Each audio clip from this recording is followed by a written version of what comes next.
저는 모태 신앙으로 어렸을 때부터 교회를 다녔습니다. 그러나 믿음이 거의 없는 것이나 마찬가지였습니다.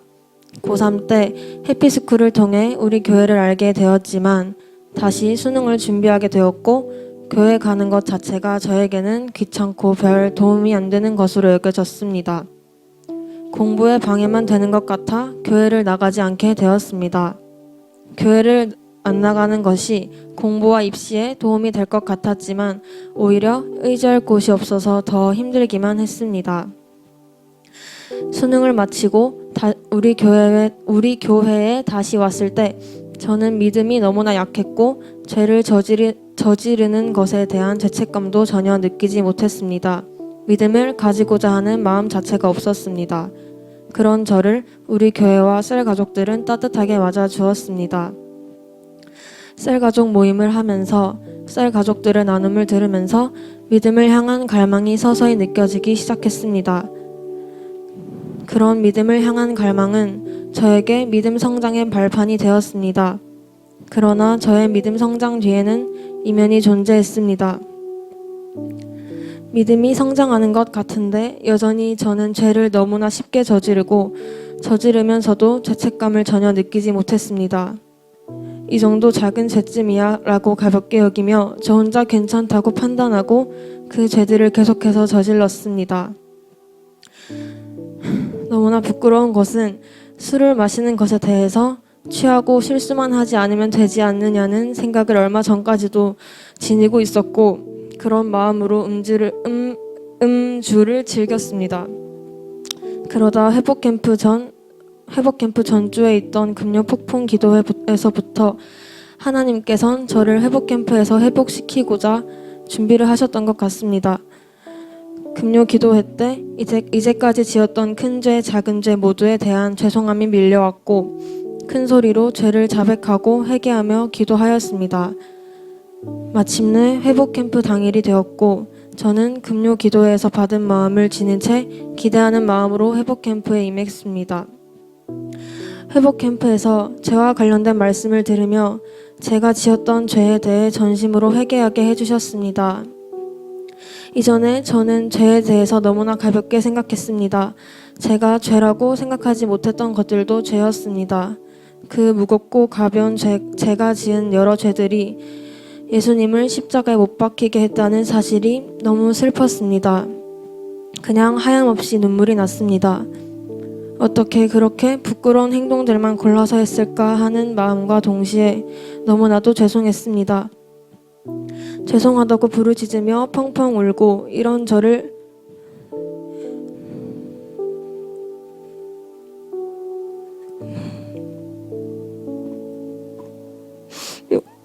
용서해 달라고 기도했습니다. 그러자 하나님께서 제 마음을 어루만지시며 내가 다 용서한다 해주셨습니다. 그 이후로 죄를 대하는 태도가 달라지게 되었습니다. 전에는 죄를 짓고 대수롭지 않게 넘겼으나 회복 캠프 후에 지금은 죄를 짓지 않으려 노력하는 제 모습을 볼 수 있게 되었습니다. 내가 네 허물을 빽빽한 구름에 사라짐같이 네 죄를 안개에 사라짐같이 도말하였으니 너는 내게로 돌아오라. 내가 너를 구속하였음이니라. 이사야 44장 22절 말씀. 아멘. 그리고 용서에 대한 말씀을 강하게 주셨습니다. 저에게 가장 어려웠던 것은 사람을 용서하는 마음을 가지는 것이었습니다. 믿었던 사람들로부터 배신을 당했을 때 정말 용서가 되지 않았습니다. 사람을 미워하는 것도 죄인데 사람을 미워하고 절대 용서하고자 하는 마음을 가지지 못했습니다. 하나님께서는 저의 이런 생각과 마음의 은혜를 부어주셨습니다. 내가 미워하는 것은 나에게 독이 되고 내가 미워하는 상대 또한 마귀의 피해자라는 것을 인지하게 해주시고 그들을 용서하고자 하는 마음을 가지게 해주셨습니다. 그리고 회복캠프 마지막 강의 시간 하나님께서는 저의 오래된 마음의 상처를 회복시켜 주셨습니다. 어릴 때 가까운 사람들에게 받은 상처 때문에 마음을 잘 열지 못하고 더 이상 상처를 받지 않으려고 나 자신을 보호하기 위해 내 성격을 오히려 차갑게 만들어버린 저를 하나님께서는 회복시켜 주겠다고 하셨습니다. 저는 기도하면서 여러 생각이 들었습니다. 다시 내가 하나님을 닮은 사랑이 많은 사람이 되어서 또 상처받으면 어떡하지 하는 걱정, 염려가 밀려왔습니다. 그런 걱정을 가지고 있음에도 계속해서 변화되게 해달라는 기도, 회복되게 해달라는 기도가 나왔습니다. 이어지는 기도 가운데 회복하게 해주겠노라 하는 말씀이 저의 마음속에 강하게 들어왔습니다. 회복이라는 말은 곧 저의 굳어졌던 차가운 마음을 따뜻하게 변화시켜 주겠다는 말씀과도 같게 느껴졌습니다. 한편으로는 너무 두려웠지만 이런 마음을 심어주신 것에 너무나 감사했습니다. 독립적이고 그 누구에게도 의존하지 않게끔 바뀐 저에게 이런 기도 제목은 존재하지 않았습니다. 그러나 회복 캠프에서 따뜻한 마음을 가지고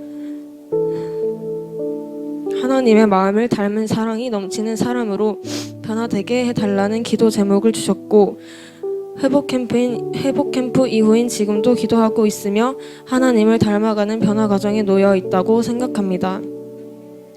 또한 상처에 대한 말씀을 통해 기도가 답이라는 마음이 크게 새겨졌습니다.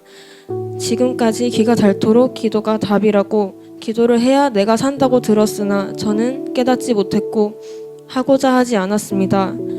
세상에서 받았던 상처들을 해결할 방법이 없을 것 같아 그 상처에 대해 회복하고자 기대도 하지 않았고 노력도 하지 않았습니다.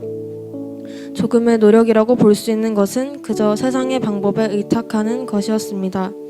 그러나 그런 것들로는 전혀 회복되지 않았습니다.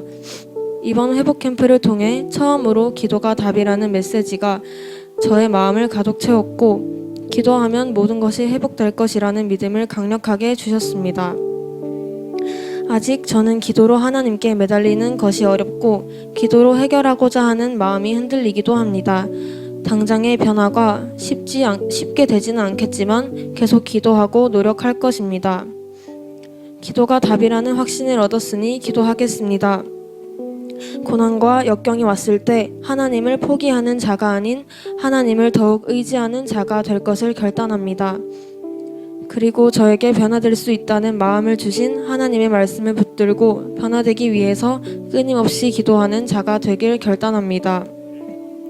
저에게 처음이었던 이번 회복 캠프, 그날은 제 인생 최고의 날이었습니다. 너무나도 보잘것없고 하나님 없이는 아무것도 아닌 저를 위해 가장 사랑하시는 아들 예수님을 십자가에 올리신 하나님을 너무나도 사랑하게 되는 시간이었습니다. 회복 캠프의 날을 절대 잊지 못할 것입니다. 그날이 제 생에 가장 행복했던 은혜로웠던 시간이라 당당히 말할 수 있는 시간이었습니다. 이런 은혜를 누릴 수 있게 온종일 열정을 다해 전심으로 인도해 주신 담임 목사님께 감사합니다. 회복의 은혜와 변화에 대한 소망을 주신 하나님께 이 모든 영광 올려드립니다.